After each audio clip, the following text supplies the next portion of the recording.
In this video, I'm going to show you how to generate images using an AI tool. This is one of the best AI tools that you can use to generate some fantastic images for yourself. So to start, you can access it by coming to ImagineAnything AI over here, and you'll be brought in over here. This is where you have to paste in your prompt. Assuming I have this prompt, the image of a lion riding a bicycle in a thick bush, wearing a hat and sunglasses. So I can just go ahead and click on generate.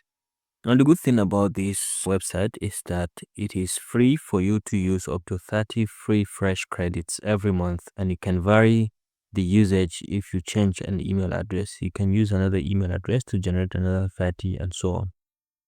You can see the fantastic nature of the image that it has generated for us. The lion is in the bush wearing a hat, riding a bicycle in a very thick bush. Look at the quality of the image. Very, very nice. And you can just download it by just click on download here, and you're going to have it downloaded. So if you're looking for a fantastic website or AI tool to generate this kind of images, then this is a very good suggestion. If you found this helpful, please leave a like.